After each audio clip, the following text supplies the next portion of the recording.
Bora aprender um pouquinho sobre um dos artigos que era muito usado na zona rural, que hoje não se utiliza mais, porque hoje há essa facilidade de se comprar o plástico, o alumínio, o plástico é muito barato. Mas na minha infância, um dos produtos naturais que teve uma importância muito grande para a nossa economia, e eu queria falar para vocês, era sobre a utilidade das cabaças. Esse artigo aqui, que meu pai até encontrava nas matas, né? Era um vegetal lá, né? Nascia e crescia nas matas. E esse artigo aqui, ele era muito usado pelo pessoal do sertão, da zona rural, estou me referindo, né? Então, existem vários tipos, várias qualidades de cabaças, né? E múltiplas são a sua utilidade nessas regiões. Então, esse modelo que você vê aqui, esse aqui bojudo, parece até um jerimum, esse vegetal, então uma das grandes utilidades dele, ele se vê como uma espécie de garrafa térmica para o agricultor e para o sítio e para a roça. Aí ele em casa ele pegava e enchia d'água, né? E ali era amarrado com corda, né? Aí ele botava no cabo da enxada e ia para a zona rural, lá para o sítio, para o roçado. Para chegar lá, ele colocava debaixo de uma sombra, né? E sempre que tivesse sede, porque principalmente o agricultor, né, do sertão, eles levam muito mormaço de sol quente, consequentemente desidrata muito fácil, e ele tem a necessidade de estar sempre assim, nutrindo ali de água, né, reidratando. Então como ele fazia? Ele pegava essas cabaças lá no sítio, nas matas, e ele ali fazia um buraco aqui, cortava, fazia um buraco.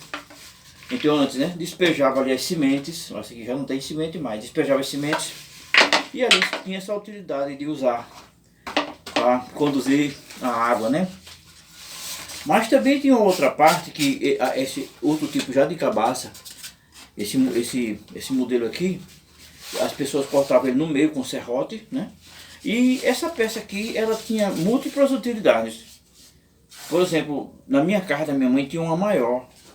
Então, servia para brotar xerém, para dar os pintos. Não havia, como eu já falei, essas panelas de alumínio que temos hoje, essa fartura de plástico.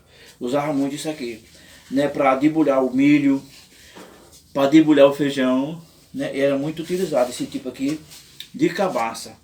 E até agora há pouco eu estive num parque ali que tem ladeira de pedra, eu vi que tem um pé de cabaça lá. E também ali após a Sadia, na fazenda do ex-prefeito, também tem um bocado de pé de cabaça plantado lá.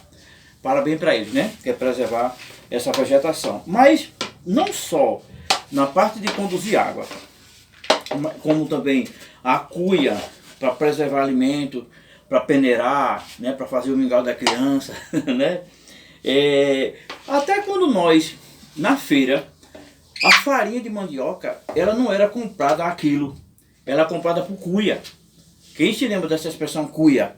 Depois foi que fizeram essas cuias de madeira, porque ali havia um padrão, tanto centímetro por tanto, né? E as cuias tinham consequentemente de vários tamanhos, né? Mas era muito natural, alguém pedir emprestado a um vizinho uma cuia de milho, uma cuia de feijão, uma cuia de farinha para pagar assim que tivesse lá a colheita, né? Isso era muito natural. E havia vários tipos de cuia, mas também até uns que era bem pequenininho, que era também muito usado. Essas peças aqui já era para artigos menores, né? Essa aqui está tudo resseca. Esse aqui foi que o meu filho encontrou na zona rural e trouxe para mim. Mas já esses menores aqui, ele tinha outra utilidade. Eles eram usados tanto para guardar algum medicamento, guardar tempero, guardar cravo do reino, né? Como ele era também, nós tínhamos, até eu possuí na minha tenra idade, a gente utilizava essas peças aqui para colocar chumbo e pólvora para espingarda, para irmos à caça, e outro para espoleta. Isso era muito natural de utilizar esse tipo aqui de cabaça. Então mais ou menos agora você já tem ideia da utilidade, né, desse vegetal que fez parte, né, dessas cabaças que fizeram parte do nosso cotidiano lá nos rincões da zona rural. Tá bom, gente?